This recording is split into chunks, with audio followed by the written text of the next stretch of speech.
রাজ্যে সবুজ ঝড়ের মধ্যেও উত্তর মালদা লোকসভা নির্বাচনে জয়ী হয়েছিলেন বিজেপি প্রার্থী খগেন মুর্মু। জয়ের পর শুক্রবার উত্তর মালদা কেন্দ্রের জনগণ এবং বিজেপি কর্মীদের অভিবাদন জানান খগেন মুর্মু। এদিন সকাল 11:30 নাগাদ পুরাতন মালদার নবাবগঞ্জ এলাকা থেকে সাংসদ খগেন মুর্মুকে নিয়ে বিজয় যাত্রা বের করা হয়।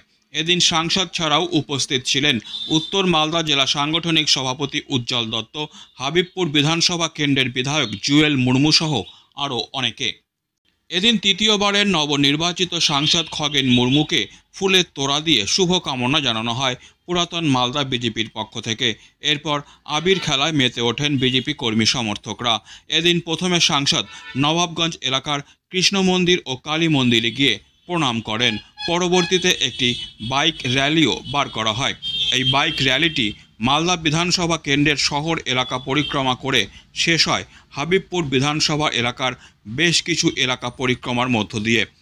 এদিন সংবাদ মাধ্যমের মুখোমুখি হয়ে ভোটারদের কৃতজ্ঞতা জ্ঞাপন করেন সাংসদ খগেন মুর্মু। পাশাপাশি রাজ্যের উন্নয়ন নিয়ে তৃণমূলকে তীব্র কটাক্ষ করেন সাংসদ। এইটা হচ্ছে সবচাইতে আজকে আমরা বিশেষ করে সারা দেশের মানুষ তাদের প্রতি আমরা কৃতজ্ঞ ভারতীয় জনতা পার্টির পক্ষ থেকে এবং এনডিএর পক্ষ থেকে, যে আজকে সারা দেশের মানুষ তারা দ্বিতীয়বার যেমন তৃতীয়বারের জন্য আমাদের দেশের প্রধানমন্ত্রী নরেন্দ্র মোদীজিকে তারা এবারে প্রধানমন্ত্রীর দায়িত্ব তারা দিয়েছেন। আমি একজন এই এলাকার প্রতিনিধি হিসেবে তাদের আশীর্বাদ পেয়ে যেভাবে আজকে আমাকে সাংসদ করেছেন, সেই জন্যই মানুষের তাদের সবার কাছে একবার করে আবার পৌঁছানো, তাদের প্রণাম জানানো বসেছি। এখান থেকে আমরা হবিবপুর বিধানসভায় আমরা শেষ করি। বাংলায় তো আমাদের রাজ্যের যে মুখ্যমন্ত্রী এবং রাজ্যের তৃণমূল কংগ্রেস পশ্চিমবাংলায় তো কোনো কাজই করতে দিচ্ছে না। কেন্দ্রীয় সরকারি প্রকল্পগুলো তারা লুট করছেন। বাস্তবে কেন্দ্রীয় সরকারের যে সমস্ত প্রকল্প আছে এই প্রকল্পের টাকা লুট হয়। প্রকৃত মানুষের কাছে প্রকল্পের যে অধিকার, যাদের উদ্দেশ্যে আজকে তৈরি করেছেন আমাদের দেশের প্রধানমন্ত্রী, সবকা সাথ সবকা বিকাশ সবকা প্রয়াস, এর যে আজকে চেষ্টা, সবকা সাথ সবকা বিকাশ নিয়ে শুরু করেছিলেন, সবকা বিশ্বাস অর্জন করেছিলেন 2019-এ, এবং সবকা প্রয়াস নিয়ে আমাদের দেশকে আরও উন্নত করা, আমাদের দেশকে আবার আত্মনির্ভর করা, আমাদের দেশকে হচ্ছে বিশ্বের মধ্যে বিশ্বগুরু তৈরি করা, এই যে বিকশিত ভারত তৈরি করার যে কাজ চলছে, এই কাজে তৃণমূল কংগ্রেস পুরোপুরি বাধা দিচ্ছে।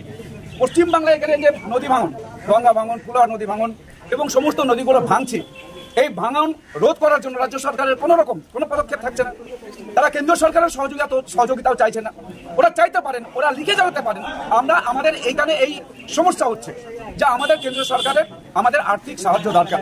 ডিজাস্টার ম্যানেজমেন্টের যে টাকা পাওয়া যায় সেটা শুধু বর্ষাকালে তারা খরচ করে, এই টাকা তো কেন্দ্র দেয়। যত কাজগুলো হচ্ছে ভাঙনের, এই কাজগুলোর জন্য কেন্দ্র সরকার তো প্রতি বছর ডিজাস্টার ম্যানেজমেন্টের জন্য আমাদের অর্থ বরাদ্দ থাকে। তৃণমূলের তার ঘরের টাকা না, এটা কেন্দ্র সরকারি প্রকল্পের টাকা, এই টাকাটা তারা লুট করছে। Disclaimer. This channel may not promote any violent, harmful or legal activities. All content provided by this channel is meant for an educational purpose only.